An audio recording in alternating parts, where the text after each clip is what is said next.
안녕하세요. 오늘은 7월 23일이고요. 일요일입니다. 큰 비로 인해 전국적으로 피해가 많은 것 같아요. 오늘도 비가 많이 왔는데요. 조심하셔야 될 것 같습니다.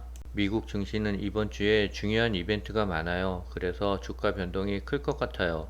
중국은 경기 부진으로 부양책에 안간 힘을 쓰고 있어요. 차이나 전기차도 회복이 기대됩니다. 구독, 좋아요 부탁드립니다. 차이나 전기차가 금요일 보합이었어요. 그래서 아직까지 마이너스 41%고요.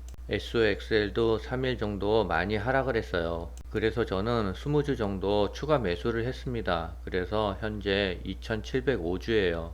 3일 전만 해도 SOXL은 120% 수익률이었었는데요. 지금은 94%로 내려갔어요. 금액으로 따지면 3일 정도 1000만원 가까이 변동성이 있었어요. 이번 주 목요일 27일 드디어 연준에서는 금리 결정을 해요. FOMC 기자회견도 있고요. GDP 발표도 있어요. 목요일은 주가의 변동성이 가장 클 것 같고요. 금요일은 개인 소비지출 물가지수 발표가 있기 때문에 금요일도 중요할 것 같습니다. 또 하나의 큰 이벤트는 실적 발표인데요. 7월 25일 화요일 마이크로소프트와 구글의 실적 발표가 있어요. 아무래도 두 회사의 실적 여부에 따라 주가는 많은 변동성을 보일 것 같아요. 수요일은 메타가 실적 발표를 하고요. 목요일은 아마존닷컴, 인텔이 실적 발표를 해요. 이번 주는 화요일부터 금요일까지 전부 큰 이벤트가 있어요. 이번 주의 주가 변동폭은 상당할 것 같아요. 주가가 많이 하락한다면 추가적으로 매수할 생각이에요. 차이나 전기차가 9,780원으로 보합이었어요. 아직까지는 전저점인 9,660원을 훼손하지는 않았어요. 거래량을 볼 때 여기서 추가적인 하락은 없을 것 같아요. 미국 하원이 자동차 업체 포드와 중국 배터리 업체 CATL의 미국 합작 법인에 대해 조사에 나선대요. 21일 로이터 통신에 따르면 미중 전략 경쟁 특위와 미 하원 세위원회는 전날 포드에 공동 서한을 보내 CATL과 합작 관련 자료 제출을 요청했대요.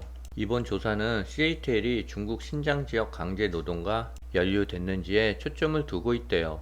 제이슨 스미스 세이비 위원장과 마이크 갤러거 특위위원장은 서한을 보내 CATL은 강제 노동 관행과 관련이 있는 것으로 알려진 신장 위구르 지역 소재 회사들의 소유 지분을 매각하는 것처럼 보이면서도 지배력을 유지하기 위한 조치를 취했다라고 주장을 하고 있어요. 이어 신장에 기반을 둔 업체와 연관성을 숨기려 한 것으로 보이는 CATL의 시도를 포드가 알고 있었는지에 관해 합작 계약 관련 정보를 구하고자 한다라고 덧붙였어요.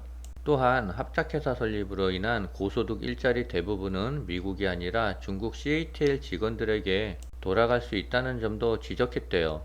그러면서 포드와 CATL 간 합작이 미국 배터리 기술의 발전으로 이어질 것이라는 주장이지만 중국에 계속 의존한다면 중국 공산당의 변덕에 납세자들이 노출시킬 것이라고 우려했어요. 이들은 포드의 배터리 핵심 광물의 중국 조달 비중 등에 대한 답변도 요구했대요.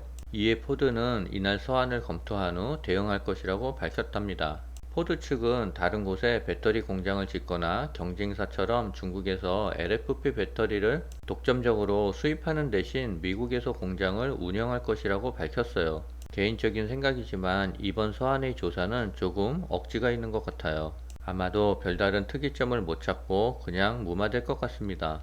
중국 전기차 ETF가 부진을 벗어나지 못하면서 퇴직연금을 쏟아부었던 개미들이 아우성을 치고 있대요. 게다가 올해 국내 2차전지 관련주가 폭발적인 성장세를 보이면서 상대적인 박탈감마저 느끼는 상황이라고 합니다. 그림을 보면 개미들이 무진 화를 내고 있어요. 주가는 역대 최저가를 기록 중이지만 개미들은 투자금을 지속적으로 넣고 있대요. 올해 들어 개인 투자자들은 타이거 차이나 전기차 솔렉티브를 1353억 원을 순매수했대요. 이는 같은 기간 개인이 순매수한 상품 가운데 5위에 해당한대요. 특히 최근 3월 사이에만 1076억 원을 사들였는데요. 최근 주가가 부진하면서 대거 물타기에 들어간 것으로 보인답니다. 중국 전기차의 배신과 부진한 수익률에도 투자금을 쏟아붓는다라는 기사예요. 개미들은 차이나 전기차 하락에 당황하고 있어요.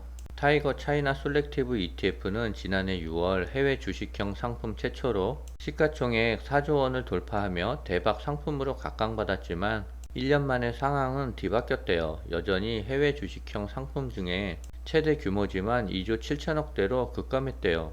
중국의 경기지표 부진과 미중 분쟁 영향으로 중국 업체들이 일제히 부진한 주가를 보이면서 상황은 1년 만에 180도 달라졌어요. 게다가 미국 인플레이션 감축법으로 북미 지역 외에서 생산된 전기차는 보조금을 받을 수 없게 되면서 가격 경쟁 부담이 크게 늘었대요. 삼성증권연구원은 중국 경기지표 부진과 미중 분쟁 영향으로 중국 및 홍콩 ETF가 약세라며 타이거 차이나 전기차 솔렉티브 ETF는 IRA 피해가 예상되면서 국내 2차전지 관련주와 주가 괴리가 확대되고 있다고 설명했어요. 다만 부진을 겪는 중국 증시는 호전된 경기 지표가 나오면서 반등할 것이라는 관측이 나오고 있대요. 현대차증권연구원은 현재 중국 증시는 낮아진 성장 기대감에 대한 가격 반영이 충분히 진행된 수준이라며 누적된 정책 효과가 구체화될 4분기까지 U자형 반등에 대한 기대감은 유효하다고 판단한대요. 중국이 경기 둔화에 대응하기 위해 소비 효과가 큰 자동차와 전자제품 구매 진작 정책을 내놨대요. 중국 국가발전계획위원회는 21일 자동차 소비 촉진에 관한 조치와 전자제품 소비 촉진에 관한 조치를 잇따라 발표했대요. 자동차 소비 정책은 노후 차량 교환을 지원하고 전기차 등 신에너지 충전소 같은 관련 시설을 확대하며 신용 대출을 늘리는 내용 등 10개 조치로 구성되었대요.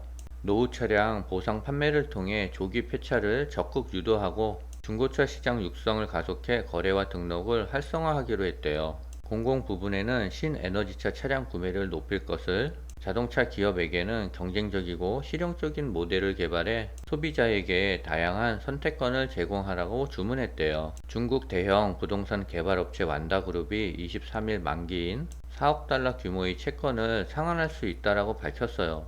그럼에도 불구하고 글로벌 신용평가사인 스탠다드 앤 푸어스는 불확실성의 이유로 완다의 신용 등급을 강등했대요. 블룸버그 통신에 따르면 완다그룹의 핵심 계열사인 다렌완다 상업관리그룹은 채권자들에게 이번 주 내에 자산을 처분하고 이 자금을 23일 4억 달러 채권 상환에 활용할 계획이라고 전날 밝혔대요. 중국 당국은 베이징과 상하이 등 주요 도시에 2주택 보유 제한 해제 등 부동산 시장 활성화 추가 대책을 준비 중인 것으로 알려졌답니다. 중국의 금융당국이 글로벌 자산 운용사들과 만나 중국 투자에 대한 의견을 들었대요. 중국 경제에 대한 신뢰를 회복하려는 또 다른 시도로 분석된대요.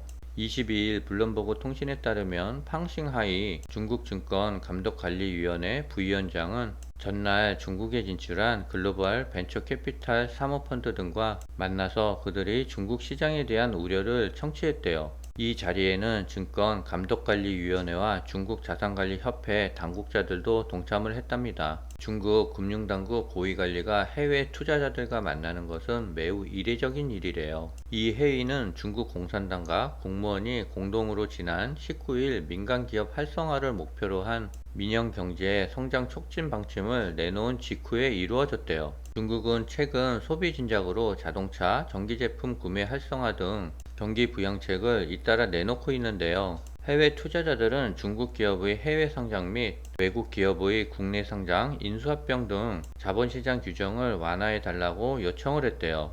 중국의 경기 부진으로 차이나 전기차가 많이 하락을 했는데요. 이에 중국 정부는 다양한 경기 부양책을 내놓고 있어요. 아마도 효과가 나오려면 시간은 조금 더 걸리겠지만 그 기대에 힘입어 차이나 전기차도 상승을 할 것이라고 예상해 봅니다. 오늘은 여기까지입니다.